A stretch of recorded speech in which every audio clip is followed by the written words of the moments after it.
सदन की कार्रवाई स्थगित होने से कैबिनेट मंत्री सुधीर मुनगंटीवार विपक्ष पर आक्रामक हो गए। उन्होंने कहा कि विपक्ष विदर्भ और मराठवाड़ा के विकास को रोकना चाहती है, इसीलिए बार बार हंगामा कर कामकाज को रोक रही है। इसके अलावा उन्होंने सीमा विवाद पर पूर्व प्रधानमंत्री जवाहरलाल नेहरू को जिम्मेदार ठहराकर कांग्रेस से माफी की मांग की है।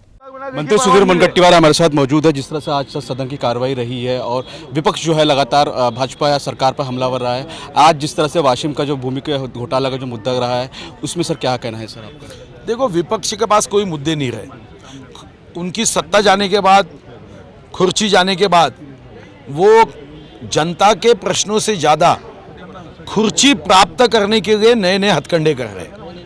आपको भी पता है, गत 2 वर्ष में कोरोना के नाम से उन्होंने विधानसभा का अधिवेशन नागपुर में नहीं होने दिया, और अभी नागपुर और विदर्भ के प्रश्नों को उपस्थित करने के लिए अधिवेशन होता है, वो भी नहीं करने दिया। इसके पहले वो वैधानिक विकास मंडल नहीं होने दे रहे थे, धान का बोनस नहीं दे रहे थे, 1 रुपया यहाँ के उद्योगों को बिजली का दर कम करके जो दिया जा रहा था सवलत, वो निकाल दिए, चक्राकार पद्धत निकाल दिए। उनका गुस्सा विदर्भ पे, उनका विदर्भ और मराठवाड़ा के विकास को वो रोकना चाहते हैं। और ऐसे समय में ऐसे बेतुके मुद्दे उठाकर, उनको पता है कर्नाटक सीमावाद कोई एकनाथ शिंदे जी आने के बाद हुआ है क्या, देवेंद्र जी आने के बाद हुआ है?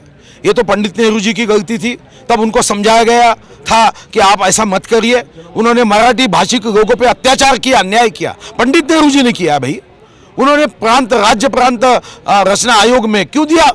तो कांग्रेस को माफी मांगना चाहिए। और आज उद्धव जी उनके साथ बैठते हैं जिन्होंने स्वतंत्रवीर सावरकर जी के बारे में निम्न शब्दों का उपयोग किया, उस कांग्रेस वालों के सामने जाके झुकते हैं।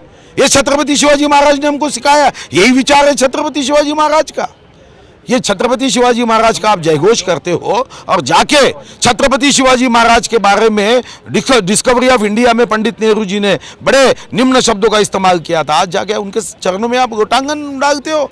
शर्म की बात है ये हमारे लिए, महाराष्ट्र के लिए, विदर्भ के लिए, कि आप ऐसे प्रश्नों को उठा के विदर्भ के और मराठवाड़ा के जनता पे अन्याय करते हो, किसानों पे अन्याय करते हो, यहाँ के विद्यार्थियों पे अन्याय करते हो, विद्यार्थिनियों पे अन्याय करते हो।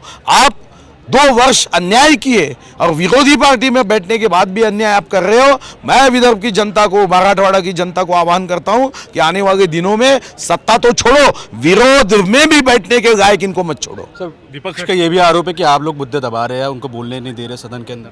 भैया, सदन में तो हम तो कामकाज करना चाहते हैं। अब आप ही बताओ, आप देखते हो कैमरा से, ये 2 आंखों से तो दिखता ही है, तीसरी आंख आपकी है। कौन गड़बड़ कर रहा है? क्या एकनाथ शिंदे जी गड़बड़ कर रहे हैं? देवेंद्र जी गड़बड़ कर रहे हैं? ऐसा प्रश्न भी पूछना कितना, यानी मुझे आश्चर्य लगता है कि आप ऐसे प्रश्न कैसे पूछते। कामकाज नहीं होने दे रहे, हम तो कह रहे चर्चा होने दो। ये जोर जोर से चिल्ला रहे, जोर जोर से वेग में बैठ के वहां पे आप अधिवेशन नहीं होने दे रहे। कौन कर रहा है ये? सर, एक ये भी सवाल है आपसे कि कुछ दिन बाकी है अभी सदन को चलने के लिए, विदर्भ को कितनी उम्मीद मिलेगी इसमें? देखो, हमने तो माननीय मुख्यमंत्री जी से ये बात बड़े स्पष्ट रूप से चर्चा हुई है। वो विदर्भ को, मराठवाड़ा को, कोंकण को, उत्तर महाराष्ट्र को न्याय देने के लिए कई मुद्दों के आधार पर आश्वासन देने